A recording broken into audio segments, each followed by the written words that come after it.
Oi gente, tudo bem com vocês? Meu nome é Paloma Almeida, né? Como eu falei no meu primeiro vídeo, tô aqui para falar um pouquinho sobre a minha imigração do Brasil para Portugal, né? Hoje eu vou fazer um vídeo falando sobre a minha documentação, o que foi pedido, o que foi solicitado a mim na VFS para poder dar entrada no meu visto D1, tá? Eu estou falando aqui sobre a minha experiência, possa ser que mudou algumas coisas ou não, né? Porque quem pesquisa e quem tem interesse em vir para Portugal provavelmente já pesquisou sobre isso e vê que muda muita coisa com frequência no site da VFS, tá bem? Então eu tô aqui para falar sobre a minha documentação, sobre a minha solicitação de visto que eu fiz no dia, eu tenho aqui direitinho no papel da VFS. Eu enviei a minha documentação no dia que eu entreguei, paguei tudo direitinho, foi no dia 9/2 de 2026. E o meu visto chegou no dia 25/2 de 2026, tá bom? Então, eu mostrando a vocês aqui no papel quando foi a minha solicitação.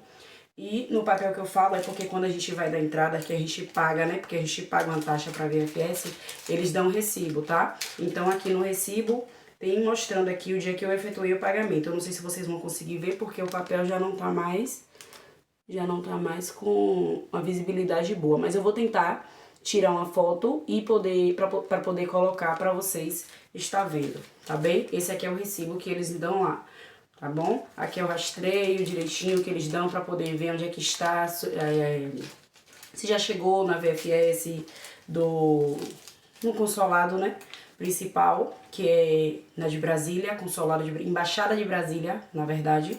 E aí, no caso, é esse papel que eles dão pra gente poder estar fazendo o rastreamento, tá bom? Então eu vou estar começando a falar pra vocês mais ou menos o que mais ou menos não, é exatamente o que eu entreguei, tá?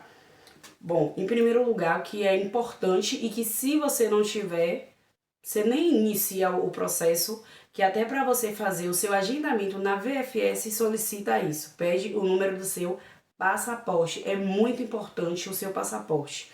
Quem tem interesse de migrar, né, primeiro passo é passaporte. Por mais que você não saiba como vá, você não saiba por onde começar, primeiro passo, passaporte. O passaporte é indispensável, não tem como você fazer nada, todo esse processo aqui que eu vou falar agora de documentação, tudo isso aqui primeiro tem que ter o passaporte, tá bom? Então, em primeiro lugar é o passaporte, ok? Passaporte válido. Eu não tinha nem passaporte, né? E aí depois que eu fui, como eu tinha certeza que eu ia querer vir pra cá e tal, e aí eu fui e tirei meu passaporte, nem passaporte eu tinha. Beleza? Primeiro eu já falei, passaporte. Não pode faltar de jeito nenhum, é indispensável. Depois disso, uma xerox do passaporte. Eu entreguei junto também com a documentação. Xerox do passaporte e o passaporte. Segundo, duas fotos 3x4 com fundo branco.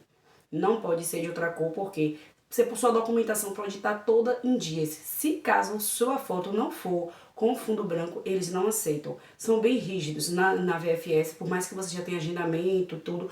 Se você for para VFS com a foto que não seja fundo branco, eles não querem aceitar. No meu caso, pelo menos foi assim. E foi o que ela me explicou lá, atendente da VFS, tá? Duas fotos 3x4 com fundo branco. Vai anotando aí, tá? Terceiro documento, antecedente criminal com apostilagem diária. Não sabia nem que existia essa autenticação, não sabia de jeito nenhum. Pois é, então quando eu comecei a tirar, né, o processo de documentação, que eu fui pesquisando tudo direitinho, que eu vim ver que tem que ter, é obrigatório você ter um antecedente criminal e de preferência, vou dar logo uma dica para vocês, de preferência vocês, quando for solicitar o seu antecedente criminal, né, que geralmente é pelo site um site da Polícia Federal mesmo, e aí você vai solicitar o seu antecedente criminal, você já solicita quando estiver bem próximo do seu agendamento na VFS. Por quê? O antecedente criminal, perdão, o antecedente criminal só tem 3 meses de validade, certo? Então, se você tirar o seu antecedente criminal 1 mês antes ou 2 meses antes, isso pode intervir na sua solicitação de visto. Por quê? Porque eles podem olhar e ver que já está prestes a vencer, algo do tipo. Então é melhor que você tire, vamos supor que você tem um agendamento, no meu caso foi dia 9, o meu solicitei no dia 8. Ou então, se você vê que tem a possibilidade de fazer no mesmo dia, Vamos supor que você tem um cartório próximo da VFS, né? Para você estar fazendo isso no mesmo dia, você faz no mesmo dia. De preferência, você apostila e já entrega fresco. É melhor, minha opinião, ok? É uma dica boa.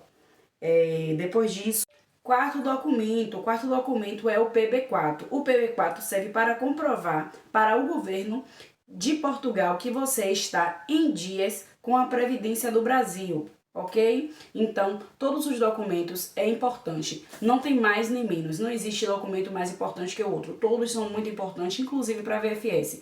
Qualquer documento que estiver faltando para eles, pode ser questão de, você vai ter que agendar de novo, você vai ter que vir novamente, né? Então, todos os documentos é muito importante. Quando vocês for fazer, quando você estiver com a sua documentação, analisem, olhem direitinho, porque todos os documentos são muito importantes, tá? Pronto, agora vamos lá para o quinto documento, o checklist. O checklist você encontra geralmente o link deles geralmente inclusive no site da VFS, tá bom? Eu recomendo até vocês pesquisar justamente lá. Até porque assim, ó, o checklist é algo que muda com frequência. Tanto o checklist como o próximo documento que eu vou falar. O checklist é da VFS. O checklist é basicamente, eu vou deixar um link aqui embaixo para vocês tá visualizando. Na maioria das vezes é a documentação que é solicitada e aí eles fazem tipo uma lista de documento, né? A checklist é isso, é uma lista de documento do que é necessário para você estar dando uma entrada no seu visto. Tá? Agora, o sexto documento é o formulário, que tem gente que confunde o formulário com o checklist, mas não, tem que ter o formulário e o checklist. O formulário já é para você preencher, que é com seus dados, colar uma foto, né, tudo direitinho, que é a sua identificação.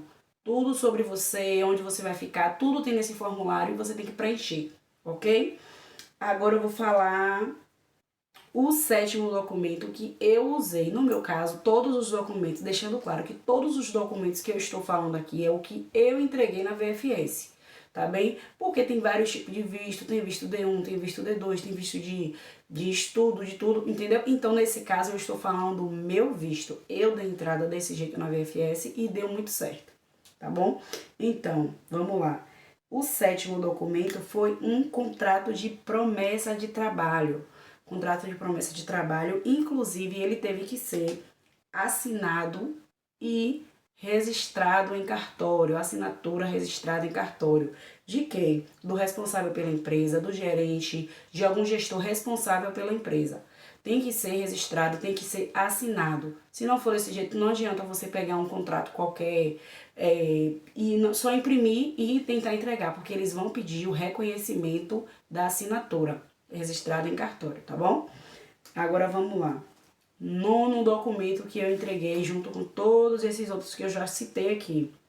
Carta convite. A carta convite é algo que substitui, no meu caso, para mim não ter que precisar mostrar extrato bancário, no caso como eu ia me sustentar aqui, questão de questão financeira, questão de alojamento ou arrendamento, no caso, né? Que é um aluguel aqui, chama arrendamento, não chama aluguel, chama arrendamento. Então, nesse caso, para que eu não precisasse mostrar tudo isso, a carta convite substitui tudo isso, né? Porque, tipo assim, a carta convite é de ou de um português ou de alguém que já tenha a moradia legal aqui, que já tem um cartão de residência, que possa comprovar, não, eu já moro, suponho, né? Já moro aqui, se a pessoa vai vir, eu vou acolher ela e tal, até essa pessoa se estabilizar. Então, a carta convite substitui isso. Tá? Então, para mim foi muito importante isso aí, porque eu não precisei mostrar extrato bancário, não precisei mostrar onde iria ficar, não precisei comprovar arrendamento, essas coisas, tá bem? Inclusive, além do cartão de residência, não, desculpa, além da carta convite, quem me deu a carta convite também precisou mandar para mim anexado o cartão de residência para comprovar que quem fez a carta convite é uma pessoa que está legal no país, é uma pessoa que vai me acolher, né? Então, os meus documentos foram basicamente esses, tá bom? E o último documento, que é um documento que eu não levei para a VFS, porém eles imprimem lá, né? Porque eles perguntam, vocês têm um termo de consentimento? O que é um termo de consentimento? O termo de consentimento é assim, se caso por um acaso ter alguma intervenção na sua pedida de visto e não for aprovado, seu visto voltar sem aprovação, você já assinou o termo de consentimento que eles não devolvem o valor. Você vai pagar taxa, porém você não tem a certeza se seu visto vai ser aprovado. Claramente que quem vai dar entrada, quem vai estar pagando, quer que seja aprovado, obviamente, né? Mas nesse caso, o termo de consentimento é só para isso, para constar que se caso seu visto não for aprovado, você não vai ter a devolução do dinheiro. E tem várias outras questões lá. No meu caso, eu não levei o papel, porém ela imprimiu na hora, me deu, eu assinei tudo certinho. Ela só fez a cobrança, não tem a cobrança no caso do termo de consentimento, porém você paga só pela impressão mesmo, normal. Se você quiser levar, você pode levar, que tem tudo isso no site também da VFS, tá? Mas aí também, se for para poder pagar só a impressão, para mim também foi mais prático, mais fácil, porque não faltou folha nenhuma, tava tudo certinho, só faltou eu assinar e pronto. Então, vou falar tudo aqui novamente. Passaporte, 2 fotos, tá? 2 fotos, antecedente criminal apostilado, PB4, checklist, formulário, contrato de promessa de trabalho, cartão de residência, carta convite. Cartão de residência, no caso, gente, perdão, esqueci de falar, precisa também do cartão de residência do responsável da empresa, tá? Agora eu lendo aqui, eu percebi que eu esqueci de falar isso. O cartão de residência de quem assinar o seu contrato tem que ter também. Tem que ter também, é muito importante, porque tudo isso é questão de comprovação, né? Que a pessoa realmente é legal, que a empresa é legal, que a pessoa realmente está precisando de você no trabalho e tal, tipo isso, tá? Então, é importante. 2 cartões de residência aqui é muito importante. De quem vai dar a carta convite, se seu caso for a carta convite, e além disso, o cartão de residência da pessoa que estiver responsável pela sua contratação. Tá bem? Por mais que não seja uma contratação, seja um contrato de trabalho, uma promessa que seja, precisa do contrato de quem assinou, certo? Porque além de você precisar da assinatura reconhecida em firma, você vai precisar também do cartão de residência da pessoa, tá? Que eu acabei não falando, me passei no vídeo, eu acabei não falando, certo? Então foi exatamente isso, foram 11 documentos. Ao todo foram 11 documentos, contando com o termo de consentimento, que aí foi impresso na hora lá, como eu já falei. Então, gente, esse foi o vídeo de hoje. Espero que vocês tenham gostado. Qualquer dúvida podem estar me perguntando. Peço desculpa pelo nervosismo. Não tenho o costume de estar gravando vídeo. Comecei agora, esse é meu segundo vídeo, tá bem? Então, eu tô aqui para poder estar falando sobre a minha experiência, tá? Eu espero que quem tem interesse de imigrar, assista o vídeo com atenção, tá bem? Porque é muita documentação.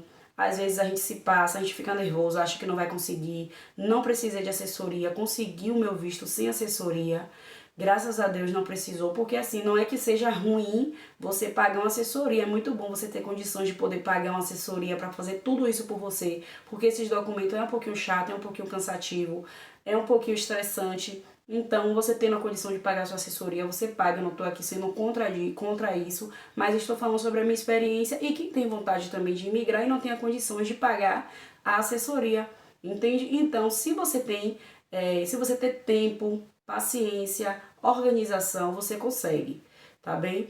Só que assim, eu tô falando sobre a minha experiência de fevereiro, né? Foi fevereiro agora de 2026. Então, graças a Deus eu consegui, deu tudo certo. Dentro de um mês eu entreguei a documentação, meu visto foi aprovado, chegou em casa tudo certinho. Então, não é impossível você fazer o seu processo. Não é impossível, né? A assessoria é ótima porque facilita tudo isso. Mas no meu caso, como era o meu visto e o dos meus filhos, então pra mim foi melhor desse jeito.